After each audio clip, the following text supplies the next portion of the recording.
عام طور پر جب کبھی بھی ایسی احادیث یا روایات کا ذکر آتا ہے جن میں کوئی نہ کوئی واقعہ یا قصہ بیان کیا گیا ہو تو ہمیں یہ لگتا ہے کہ جیسے ہم اس واقعے کا مرکز ہوں، لیکن بعض اوقات زندگی میں کبھی ایسا بھی ہوتا ہے کہ آپ سے کہا جاتا ہے کہ آپ کسی معاملے کا فیصلہ کریں جہاں ہمارا کوئی لینا دینا بھی نہیں ہوتا، جہاں ہمارا اس چیز سے کسی بھی طرح سے کوئی واسطہ نہیں ہوتا،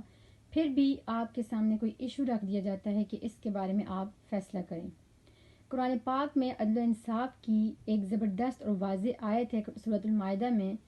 جس میں اللہ تعالیٰ فرماتا ہے یا ایھا الذین آمنوا کونوا قوامین للہ شہداء بالقسط ولا یجرمنکم شنآن قوم علی الا تعدلوا اعدلوا هو اقرب للتقوی واتقوا اللہ ان اللہ خبیر بما تعملون۔ اے ایمان والو، اللہ کے لیے انصاف کی گواہی دینے کھڑے ہو جایا کرو اور کسی قوم سے دشمنی کی وجہ سے اس کے ساتھ ناانصافی پر آمادہ نہ ہو، انصاف کیا کرو، یہی تقوی کے زیادہ قریب ہے، اور اللہ سے ڈرتے رہو، جو کچھ تم کرتے ہو یقیناً اللہ اس سے باخبر ہے۔ آپ یہ بات ذہن میں رکھیں کہ کسی کے ساتھ انصاف کرنا بہت ہی ذمہ داری کا کام ہے، بہت ہی مشکل کام ہے۔ یہ ایک ایسا عمل ہے کہ جو بہت ہی نیکوکار لوگوں کے لیے بھی کافی مشکل ہوتا ہے۔ ہمیشہ سے ہمیں پتہ ہے کہ قدرتی طور پر ہمارا جھکاؤ ان لوگوں کی طرف زیادہ ہوتا ہے جن سے ہماری کوئی دوستی ہوتی ہے، اور جن لوگوں کے ساتھ ہمارے تعلقات خراب ہوتے ہیں یا دشمنی ہوتی ہے ہم انہیں زیادہ پسند نہیں کرتے۔ لیکن جب فیصلہ کرنے کا، انصاف کرنے کا سوال پیدا ہوتا ہے تو اللہ تعالیٰ ہمیں کہتا ہے کہ اپنی دشمنی اور دوستی کو بیچ میں نہ آنے دیں اور اللہ کو حاضر ناظر رکھتے ہوئے حق اور سچ کے راستے میں فیصلہ سنائیں، خواہ وہ آپ کے دشمن کے حق میں ہو یا دوست کے حق میں ہو، وہ سچ پہ مبنی ہونا چاہیے۔ ایک تو فارمل اتھارٹی ہوتی ہے کسی بھی اسٹیٹ یا کسی بھی جگہ پہ، جس کو ہم جج یا قاضی کہتے ہیں، جس کا کام کیسز یا مسائل کا حل کرنا ہوتا ہے۔ حدیث میں ہے کہ جو کوئی بھی خود ہی اپنی مرضی سے کسی چیز کا فیصلہ دے،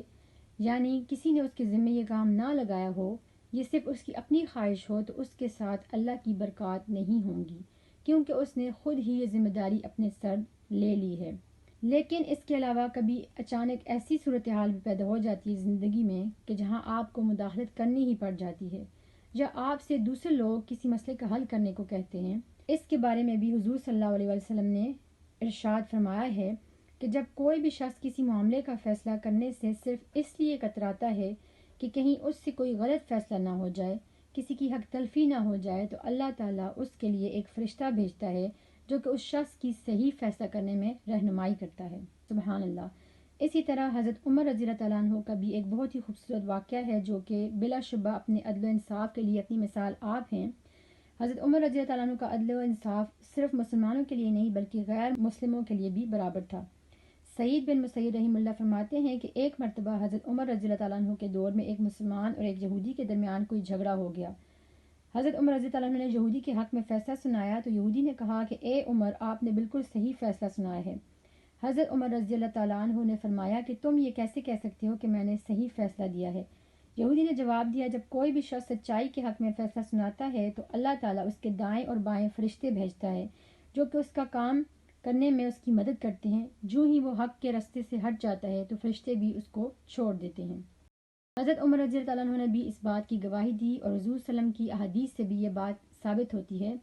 جب آپ کو دو لوگوں کے درمیان کسی بھی مسئلے کا حل کرنے کے لیے کہا جاتا ہے تو آپ اس وقت شیطان کا کردار بھی ادا کر سکتے ہیں اور غلط فیصلہ دے کر معاملات کو اور بگاڑ سکتے ہیں، اور آپ ایک فرشتے کا کردار بھی ادا کر سکتے ہیں اور معاملات کو جس قدر آپ کے اختیار میں ہو سدھارنے کی کوشش کر سکتے ہیں۔ اپنے صحیح اور بہتر فیصلے سے اللہ تعالیٰ آپ کے لیے ایک خاص فرشتہ بھی بھیجتا ہے جو کہ اس معاملے میں آپ کی معاونت کرتا ہے۔ السلام علیکم ورحمۃ اللہ وبرکاتہ۔